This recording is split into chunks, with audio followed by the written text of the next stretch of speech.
What's good? What's good? What's good? This is your boy Tone DeShields the second, joined by Symone Stanley. This is the Linc Up. Our boy Lord Brunson is running a little bit late, but it's all good though. Don't you guys worry about that. We're gonna have y'all covered. We're gonna take care of y'all. I want to formally apologize to the people, Symone, before we get too far ahead. I want to formally apologize to the people. We were supposed to have a show last week. It was scheduled. LB and Symone was waiting on me, and I dropped the ball. So I want to make sure I put that on Front Street so nobody get it confused, okay? LB owe me one. So that's pretty much what this is all about. Symone, how you feeling? I'm good. I'm good. You know, it happens sometimes. I'm weak because I was in the bed. It was like, you know, when you be trying to stay in the bed as long as you can. Right, so yeah. They didn't send a link. Yeah, I was like, they didn't send a link. So I texted the chat and no text back. So I was like, let me stay up just in case they text back. And LB talk about some tone ain't coming. Go back to bed. Oh man, yo, I felt so bad, yo, because I'm like, oh shoot, like I wasn't even in the crib. Like I felt bad. I felt bad because I know we normally do them either on Mondays or Tuesdays. Thursday threw me off a little bit, but we back. It don't matter. We still got something to talk about. You know, it's the middle of the off season. Some people call it that dead time. It's list season, so you know the NFL is dropping their top 100. You know, but there was some other news that came across the wire that I wanted to pick your brain about, Symone, because I feel like it's Eagles. I feel like it's Eagles adjacent, right? Minkah Fitzpatrick and Jalen Ramsey pretty much just got swapped. Minkah Fitzpatrick goes back to the Dolphins. Jalen Ramsey gets traded to the Steelers. The Steelers also got tight end Jonnu Smith in the deal as well, and they also exchanged a couple draft picks. But obviously, the big headline is Jalen Ramsey gets traded to the Steelers. Minkah Fitzpatrick is traded back to the Miami Dolphins. He was drafted there his rookie season, but only played there for about a season and a half. Only played there, I believe, for 18 games total. When you first saw that trade come across the wire, what were some of your thoughts? First, I was like everybody else where I just saw Steelers getting Ramsey without realizing they gave up Minkah Fitzpatrick. Right. So at first I'm like, shoot, we know the Steelers, they're in a win now situation. Like they got Aaron Rodgers last year, Aaron Rodgers last hoorah. You know what I'm saying? So yes, Ramsey's old, Ramsey's washed. But I don't think he's washed. When I say washed, I'm saying he's not the Ramsey of his prime, but it's a lot going on like around me right now. So I got thrown off. But not washed, but he's out his prime. There you go.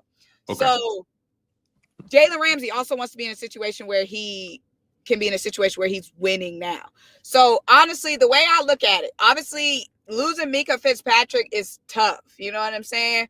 But take this trade, like just look at the Steelers offseason as a whole. Like if you tell somebody, a Steelers fan, and you like, okay, this offseason you're going to lose Minkah Fitzpatrick, right?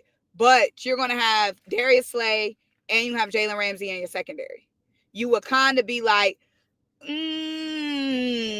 know what? That don't sound bad. Like Slay coming off one of his best seasons in a couple of years. I know Slay old, Ramsey's old, but let's not act like they don't have something left in the tank. Then you got Joe Jr. So overall, their secondary got better this offseason. Like, yes, you lose Minkah, but in the grand scheme, your secondary got better. Then you add another weapon in Jonnu Smith.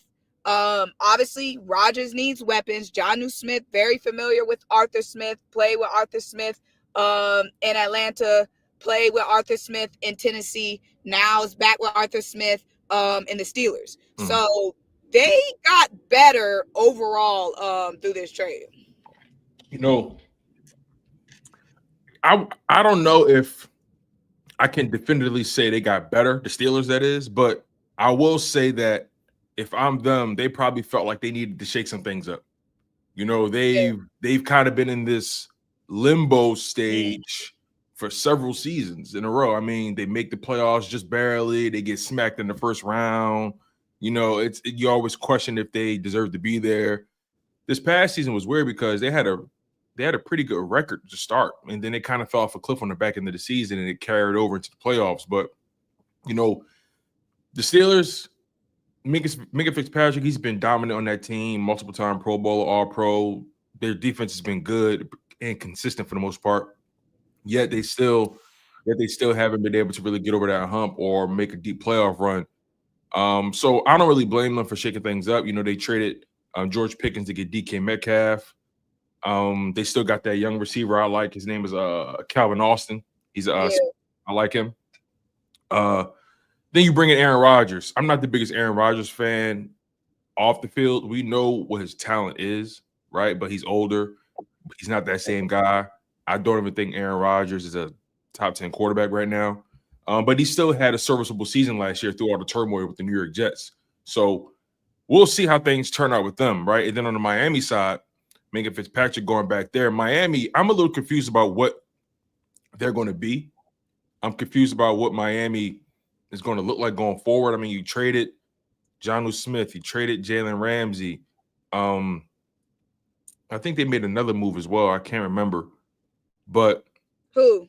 Miami.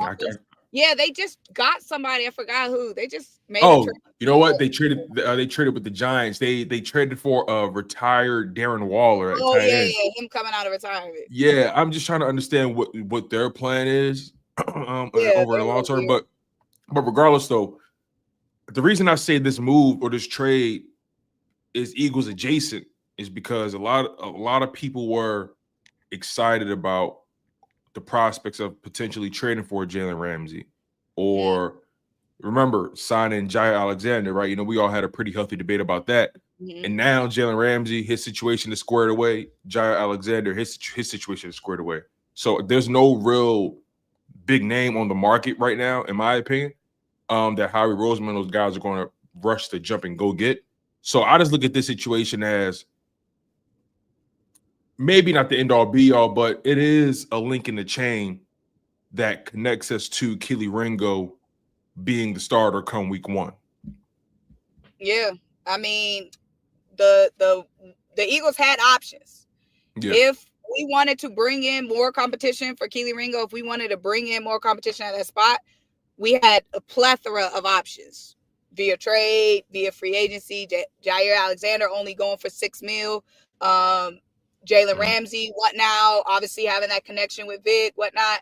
So if we wanted to bring in competition for Ringo, we had ample opportunity. So the fact that we did not, no shade to whatever his name is. What's the old boy name on you talking about Dory Jackson? Yeah, Dory. No shade to Dory, because I'm saying, you never know. Like somebody could sit from that youth fountain, you know what I'm saying? Like Slay found it fountain, But basically the runway is wide open for Ringo. So that's what it's given. So it's Ringo time. I feel like the biggest question, like I feel like at camp at this point is really safety. Yeah. Is there any other position that you feel like somebody doesn't have like a big leeway? Like obviously Ringo has a bit, like Adoree would have to do a lot to take that spot. Like that's a good question because I think I don't know if this is this is obviously not by choice, but or design, but that linebacker position next to Zach Bond is kind of in limbo right now because of injuries, not really because they don't know who they have. It's just so I want to ask you about that when you that's an interesting spot because it's like, Nakobe Dean is injured. Mm-hmm. We get Jihad. Right? Jihad is injured. Mm-hmm. So it's Jeremiah Trott. It just seemed like what's gonna happen if all them guys is healthy at the same time, all them guys is looking good at the same time. Because the ideal situation is Trot ball out. The ideal situation is Jihad ball out. The ideal situation is Nakobe Dean get back into form. But then it's like, we got 3 potential studs. Like, we know Nakobe is a stud when he's healthy. Mm-hmm. Jihad has the capabilities of being a stud. We hope Trot is a stud. But then it's like, shoot, that room going to be thick as heck. Yeah, I think about that often. I think about the prospects of all of those guys playing well and and the tough decision Vic Fangio is probably going to have to make to figure out who his guys are going to be. I wouldn't be surprised though. See, here's the thing. In his press conference, his most recent press conference, he was asked a lot about a lot of different things. From Vic? Yeah, Vic. When he was asked about Nakobe Dean specifically, he said he won't be back anytime soon. Now I don't know what that now I don't know what that means. That was basically stop asking. Y'all see it when y'all see it. That and also, Vic can't. If Vic don't want to give you an answer, he'll just say no comment. Right. And he mean what he say. But what made it interesting is when he was asked about Jahad Campbell, he said, yeah, he'll be getting on the grass in, August and so on and so forth, or whatever. So I'm under the impression that he's more optimistic about Jahad Campbell's health than Nakobe Dean's health. Oh, yeah. Because Nakobe Dean, that injury is going to have him out at least some weeks into the season. Like, he's at least going to miss a few weeks of the season. You know what I'm saying? So, I mean, it's more of a long shot, I feel like, for Nakobe to, like, come back into form. I more so see it like it's a situation like, what if Trott's balling out and then Jahad ready? Because they're more so going to be, Jahad going to be basically coming back at the start of preseason or whatever. And at that point, Trot would have had a whole training camp. And, like, what if Trot is balling out? Yeah. And then Jahad, like, obviously that's a good problem to have, but that's something I'm looking at because it's like everybody coming in because somebody was injured. But then it's like when these dudes are healthy, it's like. I think about Zach Bond's ability to make guys better. Remember playoffs, and this is no slight on Nakobe Dean, but Nakobe Dean gets hurt in a crucial time in the playoffs, right? You're pretty much getting everybody's best shot, or at least the best shot they could throw. And when Nakobe Dean went down, I think we all was like, "Oh man, all right, starting. Like, how are we gonna bounce back from this?" And Oren Burks comes in, and it's like nothing changed. Nothing changed, and I feel like that was an indictment on Nakobe Dean. Like, not saying Nakobe Dean did something wrong, but it's just one of those things like, dang, Nakobe Dean did have a great season. He sustained it for 17 games straight. Let's not take that away from him. 17 games straight of just good football play. He was ranked, he was one of the highest ranked linebackers. He was one of the highest ranked, one of the highest graded linebackers in 2025. Let's not dispute that whatsoever. That's all rat facts. But I just think it is interesting to see Oren Burks, your third string linebacker, come in divisional round. Well, second half of the Green Bay game and wild card, divisional round, NFC Championship, Super Bowl, and just maintain that pace, maintain that level of impact. Those games are difficult. Those opponents were difficult. The circumstances were difficult. That says a lot about Oren Burks, obviously, but it also says a lot about the rest of that defense, Zach Bond in particular, how he's able to get guys back on track. Because Nakobe was the green dot before he got hurt. Zach Bond took over the green dot, and things kept pace. So, and most of the time, linebacker is all about being in the right spot. He kept everybody in the right spot. So, Jeremiah, can he have that same impact on Jeremiah Trotter Jr.? I think he can. I think Jeremiah Trotter Jr. is a smart player. He showed impact on special teams. He's coachable. Obviously, he got the legacy. So we'll see how that turns out for sure. That Zach actually and Vic Fangio, like, yeah, having them boys ready, like, and being an identifier of that talent. You know what I'm saying? Yeah, and that's the one thing. That's the one thing I think we can all agree on that we're not going to be concerned about. As long as Vic Fangio is calling the shots on defense, we know, regardless of what we think or what we feel should happen, Fangio is going to make sure the right person on the football field. He proved that. He proved that. The fact that he sat Avonte Maddox and put Ricky Cooper Dejean in that crucial time. In that crucial time, boy. Prove that. Being able to identify that Oren Burks is the right guy at linebacker 3 than Jeremiah Trotter Jr., not taking nothing away from him, but he identified that Oren Burks would be the best fit right there. Right decision. Identifying that Isaiah Rodgers is probably the best candidate to be CB3. Hey, good decision. Identifying Moro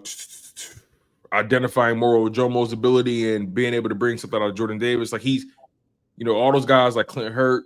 This Eagles defensive coaching staff did an amazing job identifying the talent, developing the talent, and helping the talent execute. So I definitely have no concerns about that. But yeah. So, I do want to ask you, just because anytime I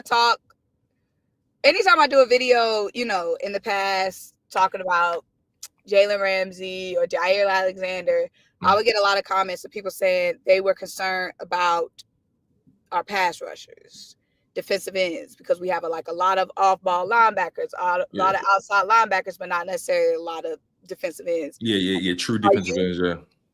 Is that like a concern for you? Nah, not really, because the Eagles didn't really have any true defensive ends in 2024. I mean, the only one that we knew of that traditionally played D end is probably BG. Sweat was kind of like that off-ball linebacker / D end. I mean, but the only true D end was like BG because he came up in that era where you know the edge rusher thing wasn't really called edge rusher. You know, they were just an outside linebacker, whatever it is. But obviously defenses evolve. But to your original question, I'm not too. I don't know. I feel pretty good about these young guys. I feel pretty good about these young guys. I feel good about Jalen Hunt. I feel good about Azeez Ojulari. I feel good about Nolan Smith. I don't really have a strong opinion about Josh Uche either way. I'm unsure what he's going to be able to provide. Who else do we have there on the edge? I'm really curious about Antoine Powell-Ryland. Let's see who else we got here. You talking about like edge? Yeah, edge. So yeah, pretty much Nolan Smith, Josh Uche, Jalen Hunt, Azeez Ojulari. Those are your top 4 guys. Obviously, they moved on from Bryce Huff. So those are your top 4 guys. I can understand when you look at it on paper. They look thin there. They look young. They're relatively unproven there. But I think Nolan Smith is coming into year 3, ready to take it to another level. Jalen Hunt coming into year 2, ready to take it to another level. I like what I'm hearing from those guys. I think Azeez Ojulari and Josh Uche got something to prove. Yeah. They're on 1-year deals. They're trying to. I think they're both like 27, 28, something like that. They're trying to revitalize their NFL careers, and the Eagles have a pretty good job at doing that, helping guys realize that potential. I think Azeez Ojulari is going to be a killer with the Eagles. I'm excited about that one, bro. I'm really excited about him. Out of all of them. Right. You know, I'm automatically excited about Nolan and Jalix, but as far as like the new guys, and the ceiling is so high, like for Azeez, and he, like you said, he gonna have something to prove now. You know what I'm saying? Like the Giants, they got all them pass rushers. You know what I'm saying? They let him go. They was cool with letting him go. So he gonna definitely be like, hold on, wait a minute. You know what I'm saying? So yeah, I'm excited. Yeah, he's not coming off that bad of a season. I mean, he only played 11 games, so he's been battling some injuries over the past few seasons. He 2023 played in 11 games, 2024 played in 11 games, 2022 only played in 7 games. In 2021, he played in 17 games. But just looking at his sack numbers over the course of his 4-year career, Azeez Ojulari, that is, 2021, 17 games played, 8 sacks. 2022, 7 games played, 5.5 sacks, which is a crazy pace. 2023, 11 games played, only 2.5 sacks, so he had a down season. Then 2024, 11 games played, he bounces back with 6 sacks through that same time span. So, just based off of Azeez Ojulari's production, he's definitely capable of getting the sacks. That's the one thing that stands out to me about his resume right now. Although he has battled injuries, he's shown that when he's on, he can get you the sacks. He's a proven pass rusher. And when you extrapolate his numbers, his sack numbers over the course of a 17-game average, it averages out to about 8 sacks a season. So I think the Eagles looked at that as well. Josh Sweat got you 8 sacks last year, right? So if you can get that same production from Azeez Ojulari in a rotational role, that'd be remarkable. But I'm glad you brought the D line up, because that actually brings me to a topic that I have written down here, and it came up in the news cycle, I think, over the past 48 hours. The TJ Watt trade rumors have reheated themselves. He's obviously looking for a big payday from the Pittsburgh Steelers. He wants $40+ million. He's looking for a Myles Garrett contract. And I really can't blame him. I mean, he's one of them ones. His resume rivals his brothers. All Pros, Pro Bowls, Defensive Player of the Years. I mean, Defensive Rookie of the Years. TJ Watt is one of the ones. That's not even a question. But what makes it interesting for the Eagles, at least, is that Pittsburgh Steelers analyst, somebody from the Steelers radio, mentioned that the Eagles could be suitors, or they should at least consider making the move. And Nolan Smith's name got thrown into the shuffle, Absolutely. into the fold.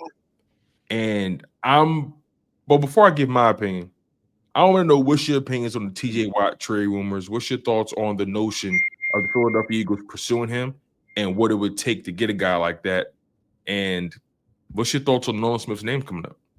I'm definitely not giving up Nolan Smith for no TJ Watt. That's a future for the right now. You know what I'm saying? Like, I had the same sentiment when Myles Garrett name was, being circulated and they talking about Nolan Smith. Absolutely not. You know what I'm saying? We got this young core of a defense played together, not only in college, but now got reps together, the stripes together that they built in the league, won a championship together, know each other so well. Like that UGA Bulldog connection, like, I know we knew it was going to be special. And like, I know we knew that these guys were going to benefit from having played together in college, but I definitely think we underestimated, or at least I underestimated how impactful that college experience they had together really translated to the league. Like, I'm definitely not trying to break that up. And it's not even just from, just the UGA Bulldog connection situation, but Nolan is our future. You know what I'm saying? Like, TJ Watt, he's still an amazing talent, right? But TJ Watt, his days, his years, they're numbered. You know what I'm saying? We got a guy in Nolan that could be our next Brandon Graham. Like, no. And all the money that TJ Watt wants, it's not going to make sense because we got to pay our own dudes. Like, they already said they probably got rid of Minka because they didn't want to pay Minka and TJ. So we going to bring in TJ, then we ain't going to be able to pay nobody. That's a good point. That's a very good point.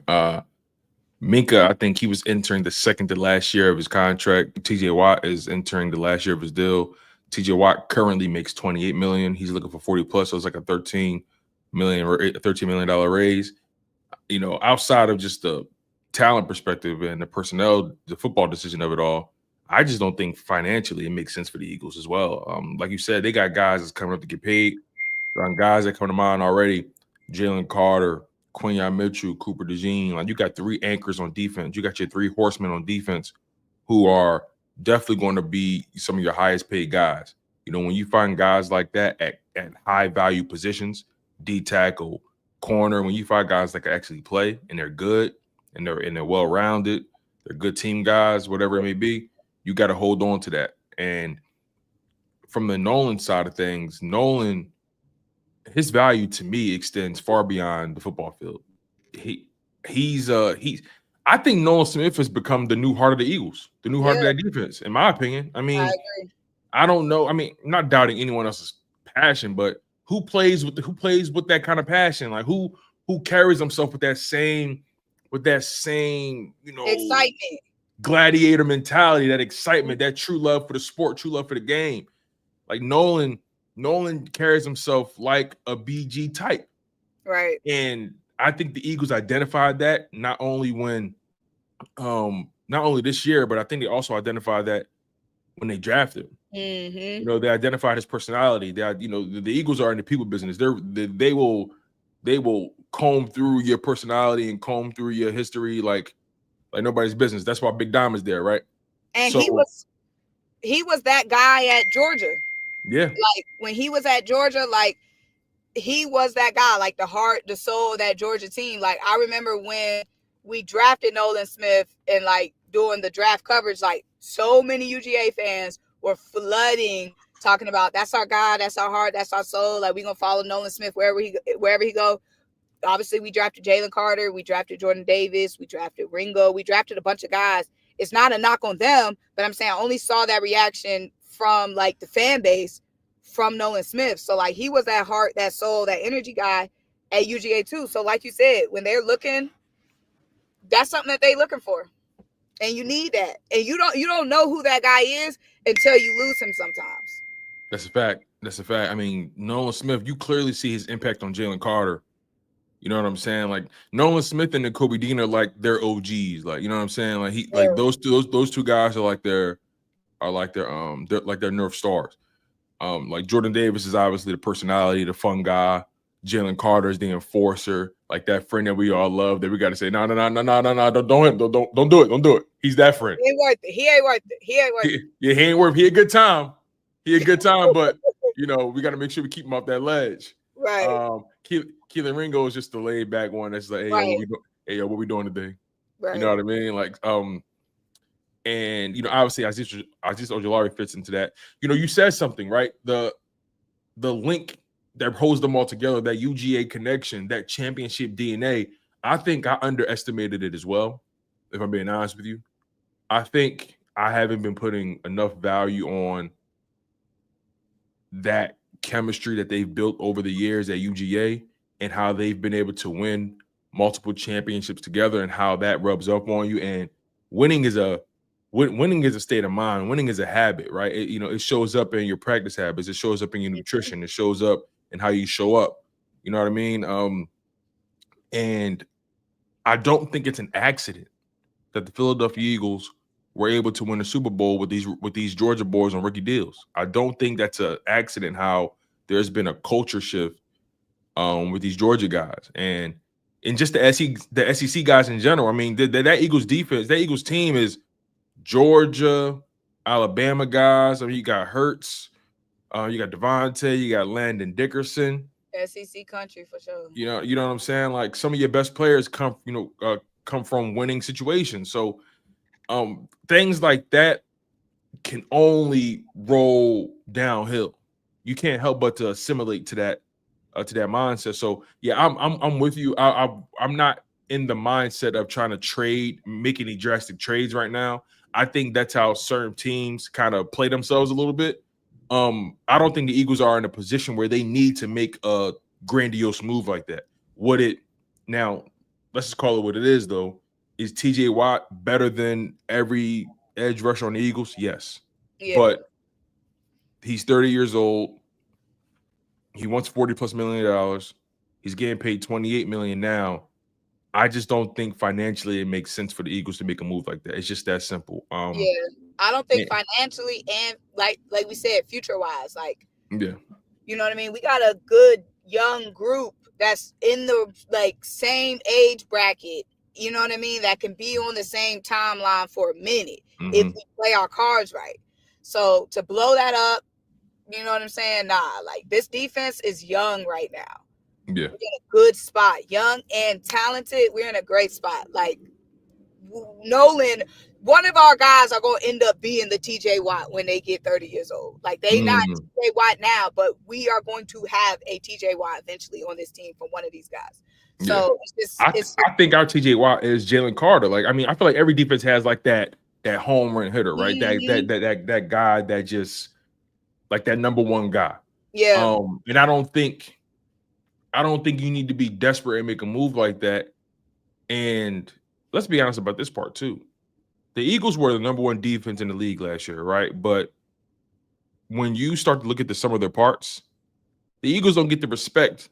They call us a super team, but when they look at us as individuals, they start finding reasons why we're not top 10 here. Why this guy's not top 10? Why this guy's not top 5? Why this guy doesn't belong or why this guy doesn't belong in this category? Or why this guy isn't as good as we think he is. But as a collective, we're a super team, right? So I say that to say one big name isn't going to completely shift the narrative for the Philadelphia Eagles. I think fit, chemistry, and execution supersedes talent, if that makes sense. No, and I agree. And consistency. But when we were talking about Nolan Smith, Kobe Dean was the leader of that defense on the field. Obviously, you know what I'm saying? But I'm talking about passion guy, glue guy, heart and soul. That's a little bit different than being the actual leader of the defense. You know what I mean? Obviously, Kobe Dean, the green dot, he led that defense. But Nolan Smith became a fan favorite because of the energy, the personality, the heart that he brings. Like, it's two different things, I feel like, from being like a heart and soul and being a leader. You know what I mean? Like, I feel like those are two different things. You know what I'm saying? Okay. You kind of know what I'm saying? Because they were like, N'Kobe is the leader. Yeah, N'Kobe is the leader. But like, when we talk about like the energy, the passion guy. Yeah. That's not always the best player. Like, look at the Knicks. Like, Josh Hart is like that guy. Like, the heart. I see what you're saying now. He's not the leader of the team. Like, Brunson is the leader of that team, but like Josh Hart is like the energy, the heart and soul. You know what I'm saying? Like, he brings something that's intangible. I feel you on that. Which I feel like Nolan Smith does and was for UGA. Yeah, it's just certain things you can't measure in the sport. And I think sometimes we've become so obsessed as a whole, right? I think we become so obsessed with the analytics and trying to, encapsulate someone's value in a single number, a single digit. And there are some things in this league that I love talking about that you can't measure, right? It's certain things in this league that people avoid talking about because they can't put a number on it, and they can't. It doesn't directly support their argument. But I think the Eagles won the Super Bowl not just because of talent, not just because of coaching, but they won the Super Bowl because of how they approach their sport every single day. They won the Super Bowl because they exercised a certain level of will to get to their destination than that other guys couldn't match. Like that watching how they performed in that Super Bowl and that NFC Championship game, that wasn't just talent. Yeah. There was venom. There was venom in everything they did in those games. Like they was trying to get some get back. Like for 2 years worth of strife. They needed to get back with the Chiefs. So that was personal. And then obviously, like Saquon said, the way the Commanders damn near stormed the field after beating us in what was that, week 15, 14? I can't remember when it was, but they almost that was their Super Bowl. Right. You know what I mean? And Saquon was like, listen, man, the way they was acting after they won that game, we had to get them back. We had to. Really, everybody's Super Bowl, that's crazy. Like, even before, like, coming off of that collapse year, right? Mm-hmm. We were still everybody's Super Bowl. It's crazy. Like, people were like, oh, y'all only got one ring. Y'all ain't this, y'all ain't that. But teams get up for us. Yeah. Fan bases get excited when they are playing us. They do. So it's like week 2 against the Falcons. I'm telling you, it was a parade in Atlanta for 2-3 weeks. I'm dead serious. I'm dead serious. And I'm like, y'all say we ain't y'all say we only got one ring, we ain't do this, that, and the third. We overrated, but why are y'all celebrating for 3 weeks because y'all beat us in week 2? That's crazy. It's crazy the standard. Like, we really are like the criminal of crime. Yeah, I feel you on that. Nobody's having a parade because they beat the Dolphins. Nobody's having a parade because they beat the Steelers. You know what I'm saying? Nobody's having a parade because they beat the Giants. They beat Washington. You are right, though. There is something. They be psyched to fan bases like when they. It's funny, right? They talk trash, right? And then when we play, and they beat us, they get so excited. Like they be like, yeah, like we got this one. But when we beat them, oh yeah, I mean, it was. Some people give credit. Some people gotta, make excuses. But the Eagles are a team. The Eagles are the team to beat. Right. The Eagles are the team to beat, right? Like, they're the Super Bowl champions, reigning NFC champions, 2-time NFC champions in the past 3 seasons, 2-time divisional champions in the past 3 seasons. They are the team to beat. Quarterback, Super Bowl MVP, All-Pro. You got All-Pros on the offensive line and Pro Bowls on the offensive line. You got young studs on defense. The Eagles are the team to beat. And they're coached by some stellar coaches in there, Nick Sirianni, Fangio. We're going to find out more about Patullo as the season goes. But, I think the Eagles are the team to beat. And to that end, right, when you think about the teams to beat, because I wanted to talk to you about that going into this 2025 season, right? There are teams making a lot of moves. Obviously, we talked about the Steelers. We talked about Miami. The Ravens signed Jair Alexander. I've seen people saying that, oh, yeah, the Ravens, they have the number 1 roster in football. They're the team to beat. things of that nature. And my mindset is, how can we say the Ravens are the team to beat? And I'm not ever going to point to someone specific, but how can we say the Ravens are the team to beat when we've seen them with good rosters many, many times before, yet they lose to the Bills or they lose to the Chiefs in the playoffs? Me personally, I think the Chiefs are the team to beat because they're the reigning AFC champions. That's how my brain look at it. AFC, yeah, AFC, yeah. That's how my brain processes it because again, on the NFC side, the Eagles are the team to beat. Yeah, definitively, no question. I feel like on the AFC side, it gets a little murky. People got their own opinions, but I think it's the Chiefs because they're the reigning AFC champions. They're the ones. They're the demon that teams have a hard time slaying. Yeah. No, so I can't say the Ravens are the team to beat. The Chiefs are always going to be the team to beat until somebody proves they're not. Exactly. The Bills, these past off seasons, the Bills always have a good off season. The Ravens always have a good off season. Ravens been drafting well. Bills have been having good No, that Ravens draft is, I swear, everything I love. If the Ravens don't have the number one defense by the end of the season, I'm gonna. How did you draft Malachi Starks and Mike Green falls to you in the second? In the second, bro. How? And then you pick up John Alexander. You already got Kyle Hamilton on that defense. Already got Roquan Smith on that defense. You got Matabuki on that defense. He played DT. He's tough. Their linebacker core is legitimate. They still got Marlon Humphrey. I'm trying Nate Wiggins. Nate Wiggins. Bro, they got so much. But like you said, it's still the Chiefs until proven otherwise. Because they've had units before. They've had teams. They consistently have had a good team in the past years, but they just have not been able to get over the hump, get past the hump. So until they prove they can, it's still the Chiefs. It's still the Chiefs conference.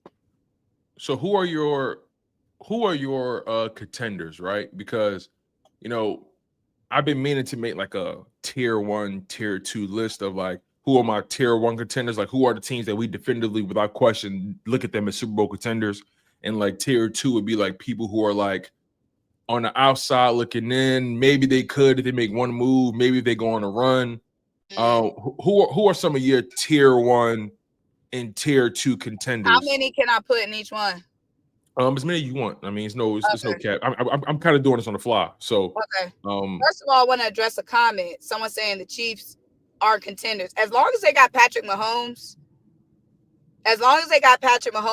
playing how Patrick Mahomes is an elevator of talent. Patrick Mahomes is a goddamn winner. I know they be having the refs on their side at times, but no, until they can prove, which this might be the season where they prove it. Yeah, this very well could be the season. But all I'm saying is they have had talented teams before. I'm talking about the Bills and the Ravens, and they have not been able to get it done. So until they show they can, then my money is on Patrick Mahomes over there. But as far as tiers go, I would say contenders, Super Bowl contenders. Yeah. Eagles. Tier 1, yep. Ravens. Tier 1. Bills. Yep, tier 1. Rams. Mm-hmm. Eagles, Ravens, Bills, Rams. Do I want to add somebody else? Chiefs, obviously. Yeah, I would put Chiefs. So I would go with those 5 as like tier 1 contenders. Tier 1 contenders. Mm-hmm. That sounds like you're down on the Lions coming into the season. I'm gonna put the Lions in that second tier. They got so freaking exposed like last season. I know they had a lot of injuries. But they lost a lot of coaches, lost some coaching, plus Jared Goff. Some curtains was peeled back a little bit. We peeking a little bit behind that curtain. We seeing somebody had some flashbacks to them Rams days on the back end. So I would put them in that second tier. Like, I'm not putting them in that top tier, but I'm putting them in that second one. Okay. For me. Yeah. It's funny. They still got all the talent over there. They still got the talent. Yeah. But they did lose coaching. They lost Ben Johnson and Aaron Glenn. You lost your OC and your DC. We have not seen Dan Campbell operate without those guys yet. They all built their careers together. So I can't argue with your logic on that. I can't. I just know that personnel-wise, I feel like they can run with anybody personnel-wise, but the Lions. Yeah. But that coaching is a big deal. Losing those, I mean, if they want to make it a big deal for Jalen Hurts over the past many seasons, we're gonna make it a big deal for them. So I'm not mad about that. And I put them in 2 because 2 also, they've had talent, and yes, they've had injuries, but when the going get tough and rough, they just haven't been able to step up. You bring up a good point because in 2020. That was supposed to be their year. In 2023, remember, they made it to the NFC Championship game. Mm-hmm. And they were up 17-0. Yep. On the 49ers. And they allowed them to come back, and they blew the 17-point lead, basically. And then in 2024, y'all had the number 1 seed. Y'all had the first round bye. Y'all come in divisional round, and y'all get waxed by a rookie quarterback and that overachieving Washington Commanders team. Right.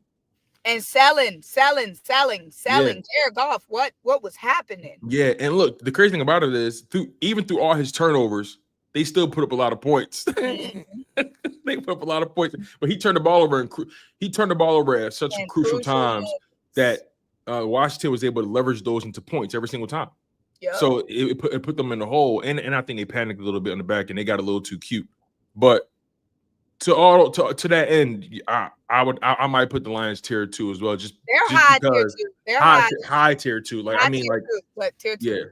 Yeah. I would probably put the Packers in tier 2 as well. I might have to drop them down. But they're low tier 2. I think the Packers are low tier 2. See, it just depends how many people we putting in each bucket, because Packers will be on the low end. They will be like high tier 3, low tier 2 to me. You know what we got to do now? I think about it. We got to come up with our we got to come up with power rankings. This season we should do Linc Up power rankings. We should do that. And we are coming with our own. We can vote. Like vote off camera. Mm-hmm. Do like, you know how they do like the point system or whatever?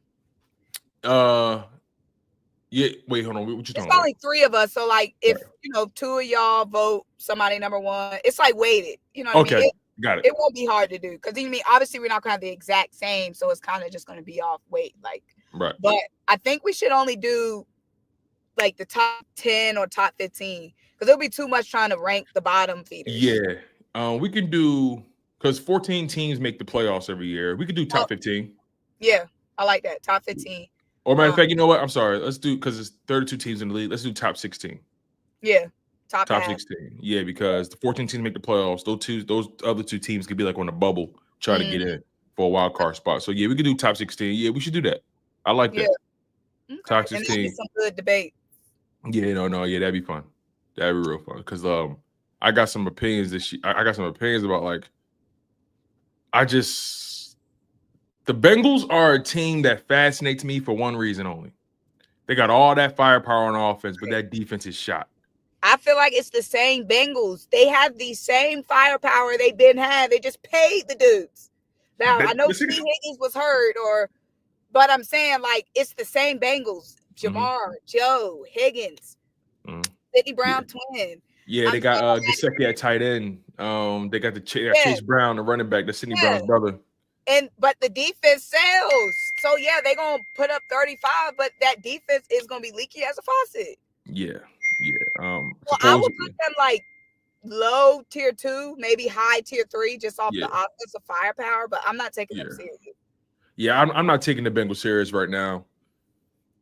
Washington, I think Washington will be better this year, but that rookie hangover, that sophomore slump thing is a real thing. We've seen it happen to CJ Stroud. Because CJ Stroud came in and he was balling out of control. Second season, he kind of came back down to earth. I also think he was hurt a little bit. And the offensive line wasn't really the best or the most consistent for him. Jalen Daniels, he comes in. They gave him more weapons. Right now they're going through a contract dispute with Scary Terry, so I think they ultimately will figure that out. But as of right now, it's not figured out.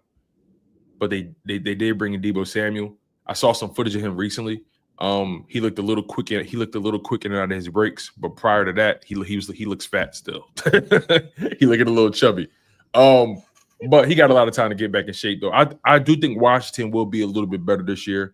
We'll see because they did lose a lot of free agents, and I'm not too privy on who they are brought in. And but they did have a good draft, so we'll see how that turns out.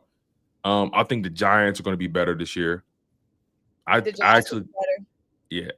Dallas is going to have. I mean, Dak is going to be healthy. Yeah, I think Dallas is going to be solid. Dallas should have a better season because Dak should be healthy.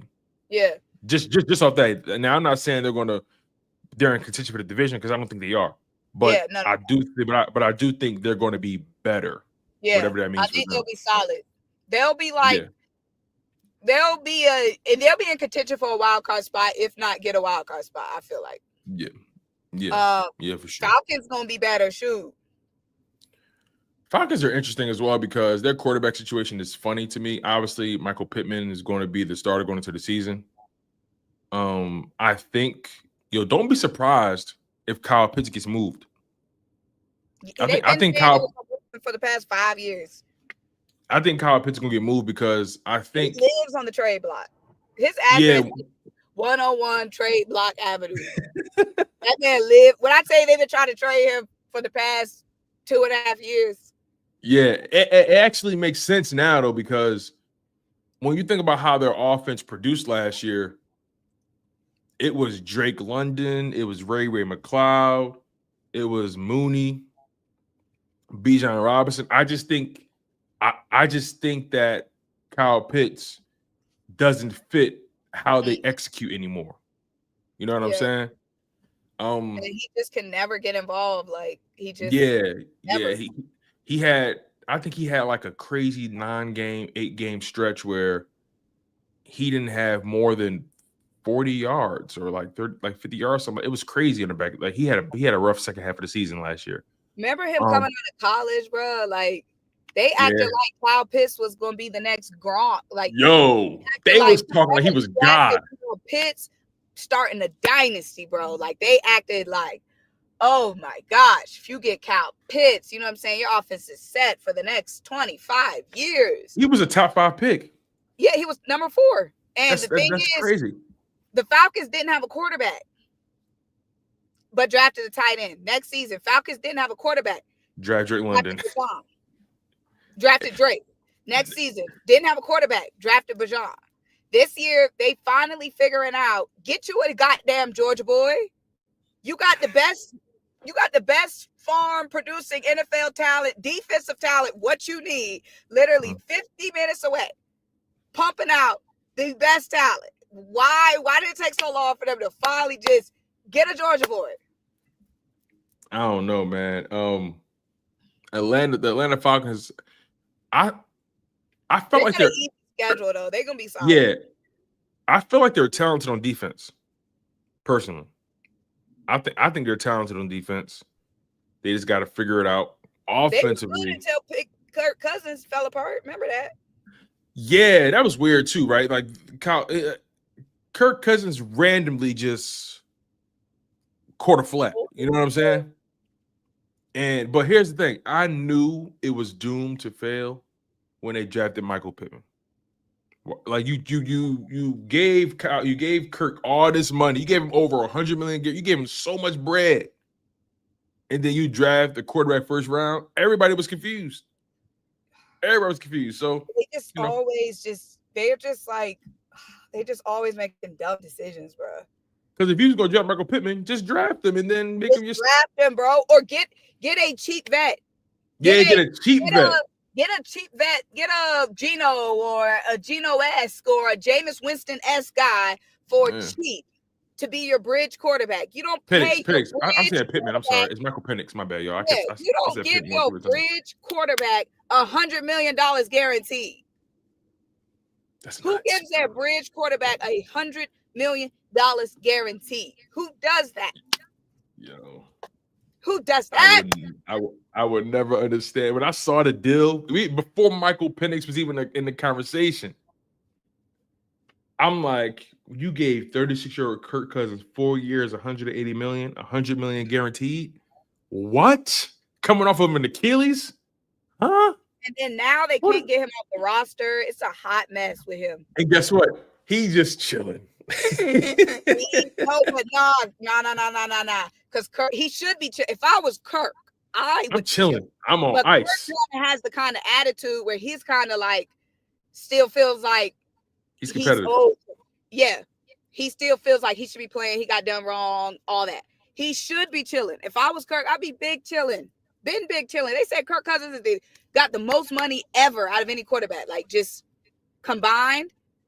But he has the attitude where it's kind of like he still thinks he don't got the right attitude, basically. You 40 years old, ain't won nothing, and got all that money. When I tell you I'll be straight chilling, like, yeah, that's everybody. Yo, listen, NFL, listen, free food, free clothes, free PJ rides. If I'm Kirk Cousins, I'm on ice.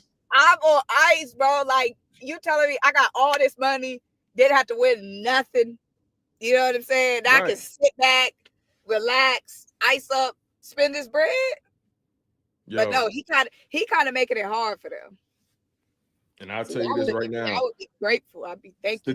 Statistically, when you take a few steps back, statistically, you look at Kirk Cousins' career and you say, if you didn't watch the games and you look at his career, you'll say, oh, he was one of them ones. Yeah. Just saying. I mean, if you don't drop down that tab where it says awards and championships, if you only under the stats tab, yeah. But when you go up under that second tab, it'd be like notorieties. Don't pull up the game log. Just don't pull up the game log. Don't pull up the game logs. He needs to just bow out gracefully. Is all I'm saying. Like, bro, you made got $100 million in the bank. I bet knowing him, I bet he still got Washington Redskins money. Yeah. Whoever his agent is, I'm saying. His agent is Mike McCartney of Vayner Sports. Oh, he's right there in his bag, bro. Oh, he's represented by Gary Vaynerchuk's agency, Vayner Sports. That makes sense. Gary V get to it. That makes sense. I didn't even know Gary V had a agency. Yeah, he started it several years ago. He's like a crazy Jets fan, but yeah, he started it several years ago. Yeah, man. I think the Falcons should be solid. Okay. Yeah. That the NFC South has just been weird to me. Weird. Yeah, they're like one of them. Like the Bucs solid. I still take the Bucs in that division. Though. I still take the Bucs in that division. But I think Atlanta. See, Atlanta was right there with them. But then Kirk. See, the only thing that messed up Atlanta was Kirk. That's my only thing. They should have pulled Kirk earlier. When Kirk went on that skid where he was throwing like 2+ picks in it was like a 5-game period where he had like 2+ picks a game. They losing all them games at the buzzer. He's like throwing game losing picks. They should have pulled the plug on him earlier, then gave Penix more time to cook. That was their problem. They let Kirk lose too much before pulling that plug. They should have let Penix come out earlier, and the Falcons were still in it. You're right. Make the playoffs. They were still in it in like week 16, week 17. They were still in it. That's what I'm saying. If now that Michael Penix is going to be taking over, they should be solid. All he has to do is not throw 3 picks a game. Here's the thing about that skid you're talking about. I'm looking at this. Oh, excuse me. I'm looking at their situation right now. I'm looking at Kirk Cousins' game log from during that time, and they were. Make sure I got this right here. 1, 2, 3, 4, 5, 6. They were 6-3 after week 9. Mm-hmm. They came off of that win in Dallas. They beat Dallas 27-21. They were 6-3 from that point, right? Then from week 10 all the way to week 14, he just had this, like the bottom fell out. It was the weird, because in versus Dallas, he had a great game, 79% completion percentage, went 19 for 24, 3 passing touchdowns. He was lights out, right? Then week 10 at New Orleans, that New Orleans, Denver, Chargers, Minnesota, Vegas run, he completely, I'm talking, he went 4 straight weeks without throwing a touchdown. And the Falcons were still in those games because the Falcons defense kept them in those games. Yeah, they only got blown out twice. They got blown out against Denver and they got blown out against Minnesota. But they were in the New Orleans game. They were in the Chargers game. They were in the Vegas game. And here's the thing, right? In that 5-week stretch, he threw 1 passing touchdown and 9 interceptions. And that's why I'm saying Kirk Cousins is the reason why the Falcons was bad last season. That's crazy. Started off hot, then he fell off. So that's what I'm saying. The Falcons are going to be solid because their defense kept them in most of those games last season. It was Kirk not being able to do anything. Yeah. And then the Falcons swept the Buccaneers last season. They sure did. Yeah. So that's what I'm saying. Like, the Bucs is not guaranteed winning that South. Now that the Falcons got a quarterback, the Bucs ain't guaranteed nothing. Yeah, and I actually think Michael Penix is going to be good. I actually think he's going to be good. So, you know, we'll see. We'll see how that turns out for sure. Sheesh. I'm trying to think if I covered it. You know what? Let's close it out with this, right? I wanted to tap in. I wanted to get your opinion on Lane Johnson. But you know, this could be our last topic. We're getting close to that hour mark. Make sure you guys smash that like button. Make sure you guys are subscribed to the Linc Up channel. We're trying to grow. Everybody in the chat. Tiffany, we appreciate y'all. Ace, Boogie, Drew, Dank, Chris. Shout out everybody in the chat. Flawless. For sure. Okay, wake up, flawless. Post up, flawless. Ride around that flawless. Shout out to Alex giving us back-to-back super chats. Alex with the super chat says Pitts moves, not moving the needle, another 9-8 season. Yeah, Kyle Pitts is. I think he's talking about Kyle Pitts. Kyle Pitts moves, not moving. Who is he talking about? Another 9-8 for Falcons? Oh, Pittsburgh. No, he's talking about Pittsburgh. I'm sorry. Pittsburgh's moves. Yeah, okay. Pittsburgh moves or not moving the needle, another 9-8 season. We'll see, man. We'll see. And he also says the Watt move is something Philly would do in 2015. Oh man, do not take me back. Where right. LB picking up them kids? We picking up the youngins. You know what I mean? But Lane Johnson, you know, he's been on a little media run, and you know he kind of does this every offseason. He does his rounds a little bit, and he's make sure I got this right here.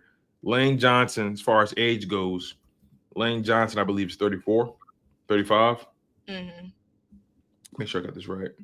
Don't want to age my man out. He's 34, and actually he's 35. He just turned 35 on May 8th. So he'll be 35 when the season starts. And, you know, he's been talking a lot about, you know, his legacy and, you know, Nick Sirianni, Jalen Hurts, the Super Bowls. Overall, just how he feels, how he just feels like he's in his prime at this point. And one thing he said that stood out throughout all of that was he says he feels way better than he did at 30. Which is scary, in my opinion, because it forced me to think. It forced me to go back to what happened when he was 30. It was the 2020 season, and he was in and out of the lineup with the ankle. That's when he was battling real bad ankle injuries, and he had to get tightrope surgery, I think, something like that. But when you really think about his legacy, what he's done since that 2020 season, since being 30 years old, since 2021, he's been an all-pro in 4 consecutive seasons, be it first team or second team. Crazy, bro. He's become a 2-time Super Bowl. He's become a 2-time Super Bowl champion. He's a 6-time Pro Bowler, 5-time All-Pro total. I mean, 4 of his All-Pros came after the ankle injuries in 2021. He's been getting better as he's been getting older. And the offensive line position is one of those positions where you get better as you age because it's technique-based and all that kind of stuff. You know, just give me your thoughts on Lane Johnson's legacy, his impact, what he means to the Eagles. What do you think when you hear him say he feels better now than he did at 30? What goes through your mind? That's a blessing, bro. That's a blessing. Like the wear and tear on your body and also mentally. You know what I'm saying? Like that's a heavy toll. So for him to feel like that, that's a blessing. It honestly has me.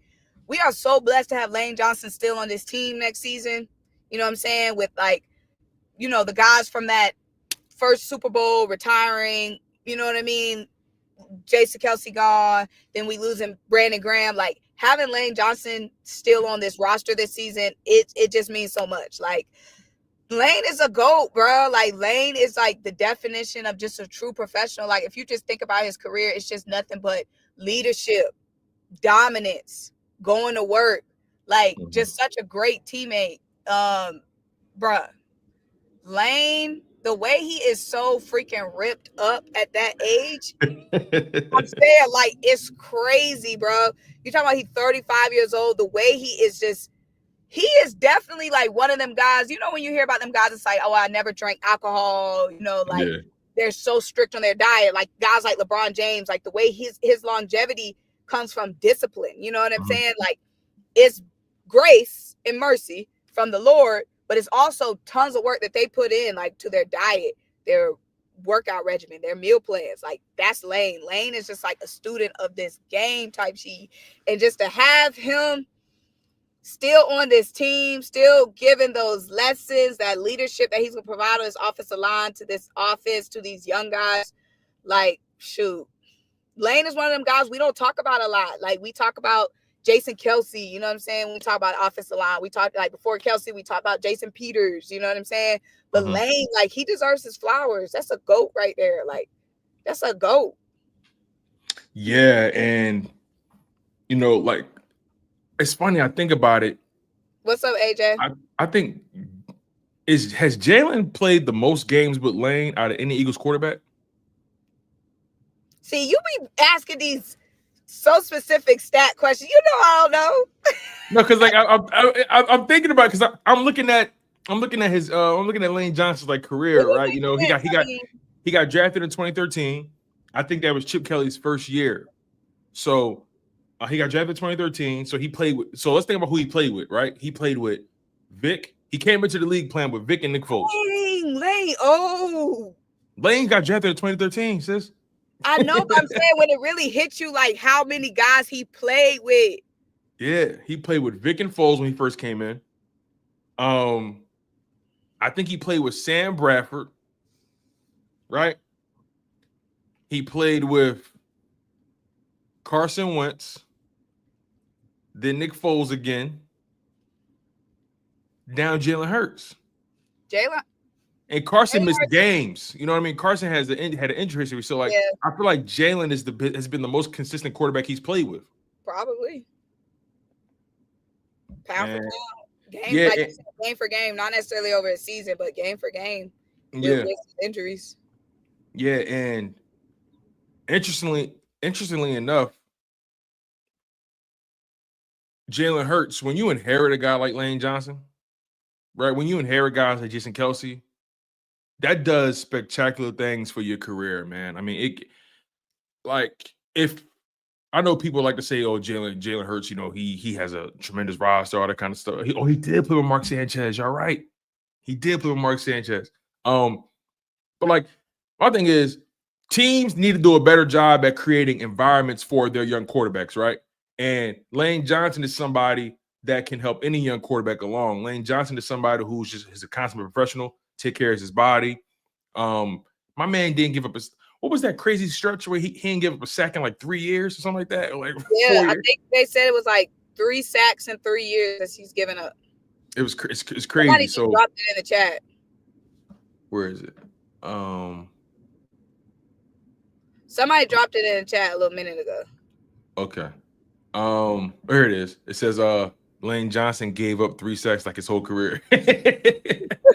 That's a crazy stat, but no, Lane has just been so consistent, and his connection to our winning ways is no accident. it's not an accident, right?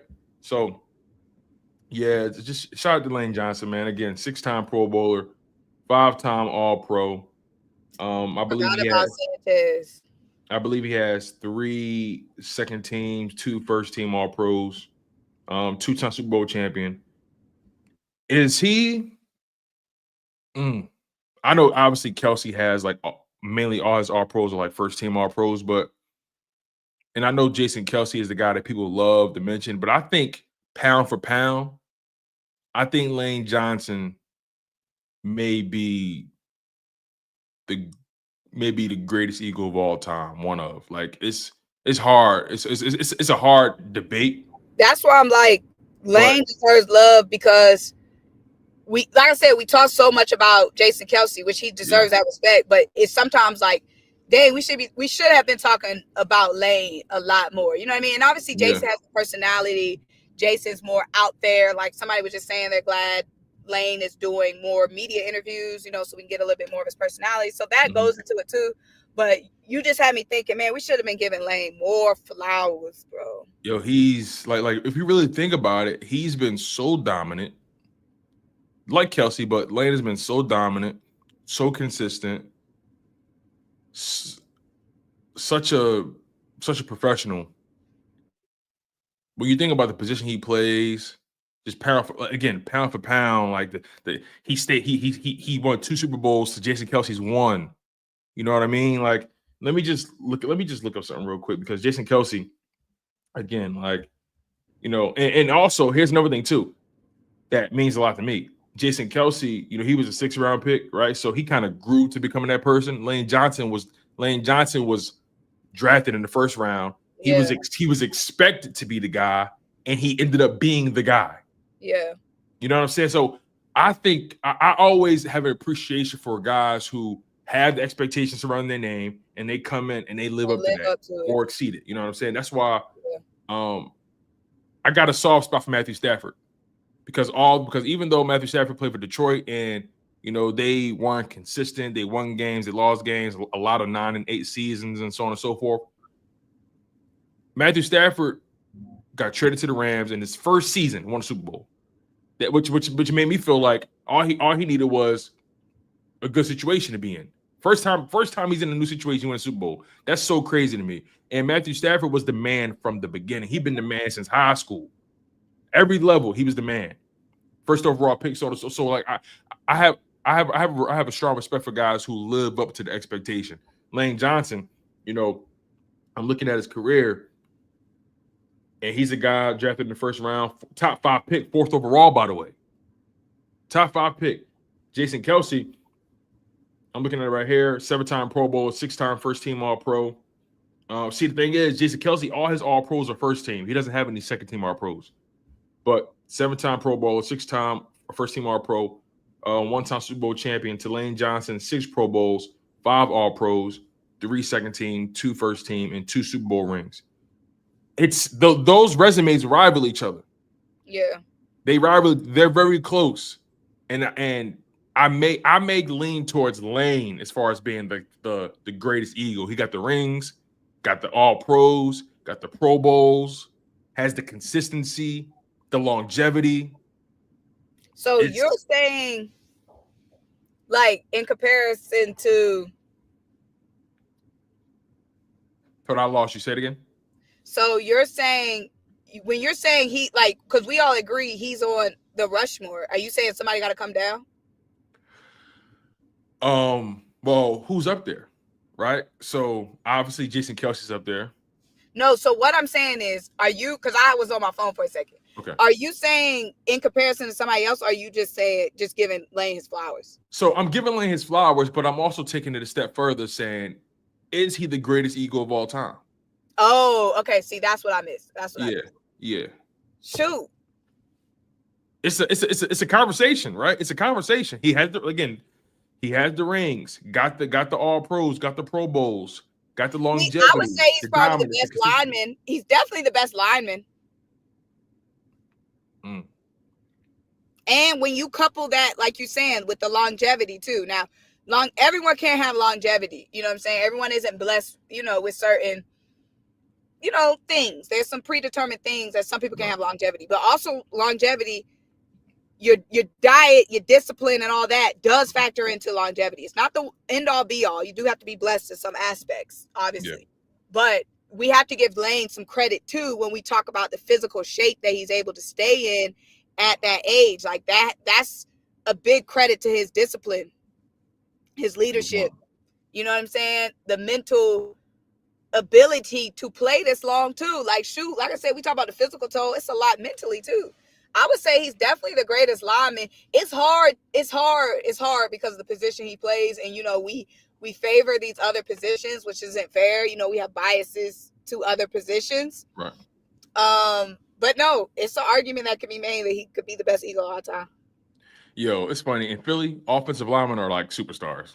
Yeah. In Philly, like in most cities, it's not the case. It's that fact that he played with Jason Kelce, and Jason Kelce is just so like star. You know what I'm saying? So the shine was on Jason Kelce a lot. His personality was bigger. The personality was bigger. The family, the Kelce family, like just his wife is active in the media. She has a part like that.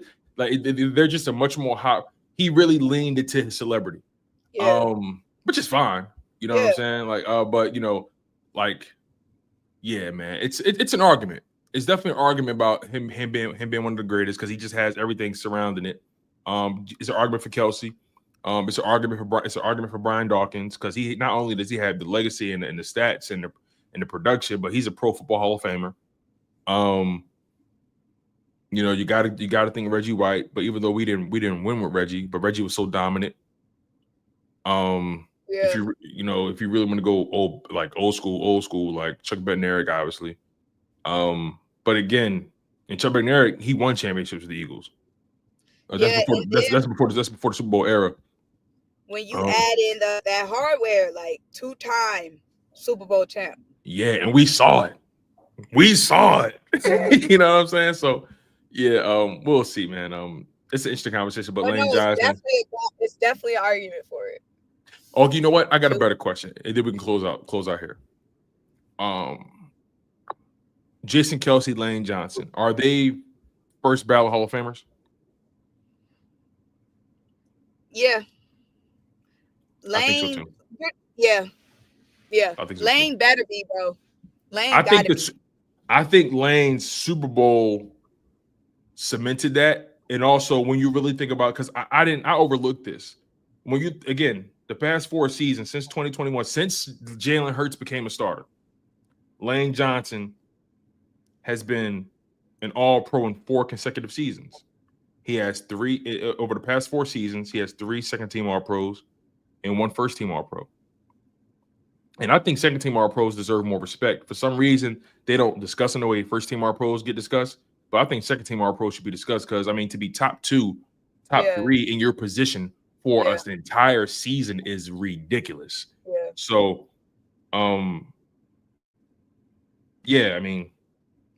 first ballot.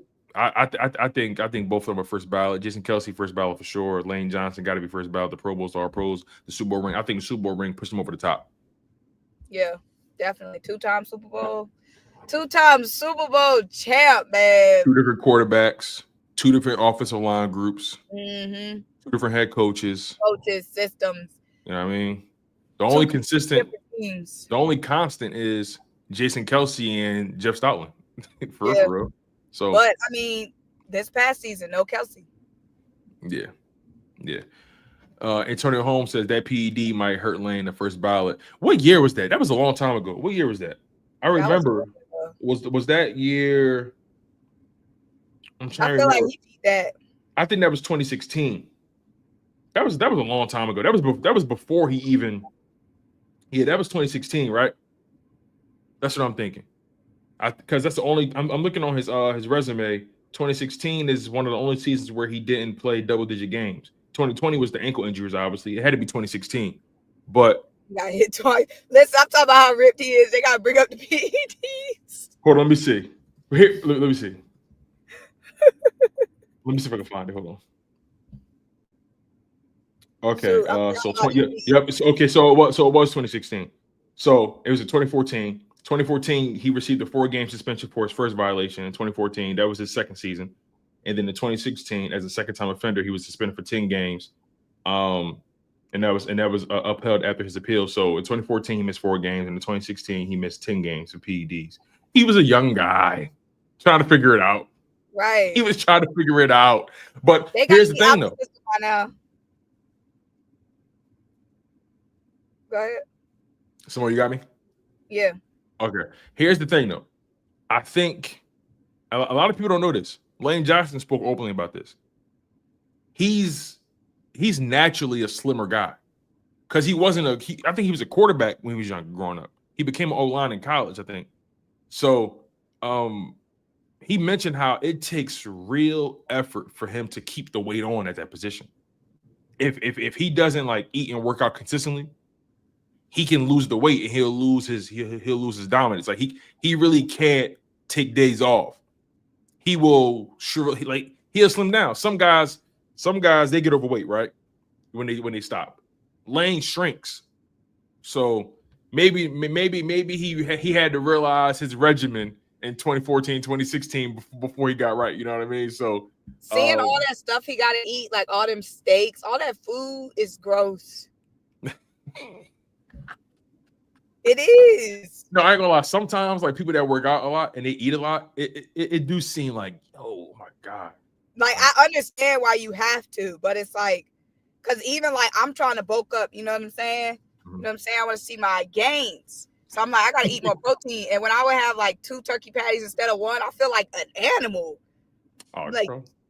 For real? I'll be like, so seeing them 2 giant steaks, they gotta be eating. Like sometimes LeBron be showing his plays, like, guy.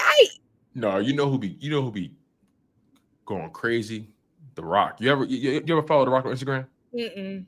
Yo, he be like when he posts like his cheat meals, it'd be like a stack this high of like protein pancakes. He got a jar of peanut butter next to it and a big old jar of maple syrup. And like it'd be covered in like bananas or whatever fruit he like. His cheat meals, it'd be insane. It'd be so much. They got not only the calories, but also all that protein they got to eat. It's like, yeah. So golly. Yeah, but shout out to Lane, man. Definitely a first ballot Hall of Famer in my book. That's pretty much it. We tackled everything. You know, we tackled the whole TJ Watt-Nolan Smith situation. We gave a brief opinion on the landscape of the NFL as far as contenders go. Talked about the edge rusher position and the linebacker position and preview some upcoming content, power rankings. For sure. Talked about Lane Johnson, gave him his flowers. So I think we hit the nail on the head. So make sure y'all smash that like button. Make sure you guys are subscribed to the channel. We appreciate the love and the support. We need y'all to funnel all your views, all your efforts to the Linc Up YouTube channel. Make sure you guys continue to smash that like button and stay active. We really do appreciate the love and support. Thank you for the super chat, you guys. That means a lot as well. Alex sent us another one. He said, we got the best tackle out of that draft between Lane, Eric Fisher, and Luke Jocko that went number 1 and number 2. Wow, that's a good point. I forgot about Luke Jocko. That's a good point, Alex. I didn't even think about that. Lane Johnson has been everything and more, man. Bro. We've been blessed. I know, man. But sometimes, it take a little bit of time for those blessings to show themselves. You know what I mean? Shine like that to shine like this. Yo, it's so Philly, it's ridiculous. It's so we had to, you know what I'm saying? But it feels good at the top. It feels good seeing everything fall into place, man. How sweet it is. How sweet it is, boy. Y'all know the vibes. Football so soon, bro. Dog. It's about to be like, obviously like the excitement of football season, but also being content creators, it's so much freaking work, bro. Like it's lit though. It is, but I'm just thinking about like all the content, like trying to plan out. Like it's basically time. Yeah, like I started doing reaction videos, like highlights and all that. So like I'm gonna be doing that throughout the regular season as well. I like that.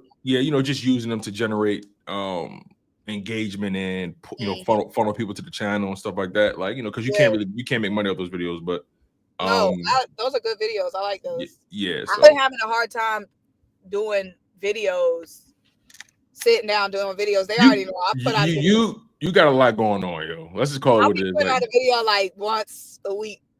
I mean, you're not just the Eagles content creator. You're a legit credentialed reporter, like sideline analyst, broadcaster, like color commentator. Like you're in it, so that makes total sense to me. I mean, but I just be feeling bad because I don't be putting my content out, and I be feeling bad. Listen, I've been doing well on TikTok. Listen, I've been in my TikTok bag lately. On TikTok, I see you.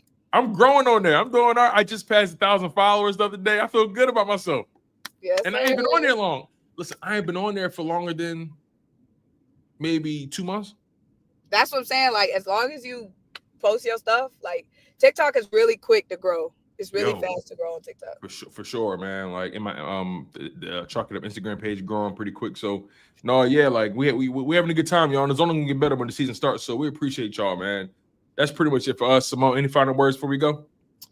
Stay locked in. Make sure y'all subscribe. Make sure y'all are liking, commenting. Make sure y'all got your notification bells on because we're going to be live on this channel only. So make sure you have your notification bells on for this channel. Yep. What you got coming up?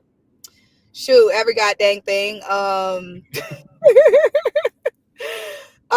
real. So I'm actually about to start doing play-by-play, some football play-by-play.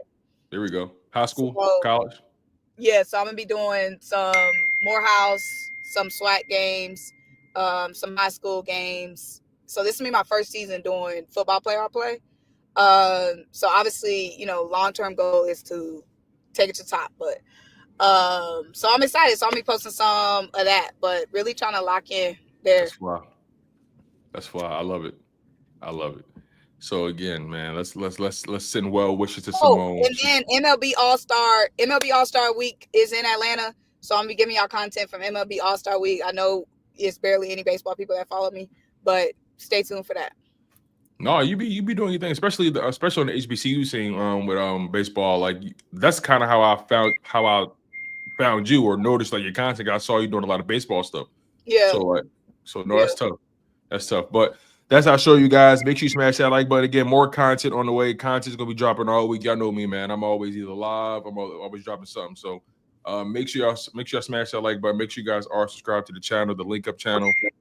He's Symone Stanley. I'm your guy, Tone DeShields II. We here for our guy, Lord Brunson. You guys have been tuned into the Linc Up, and it's straight like that. Peace.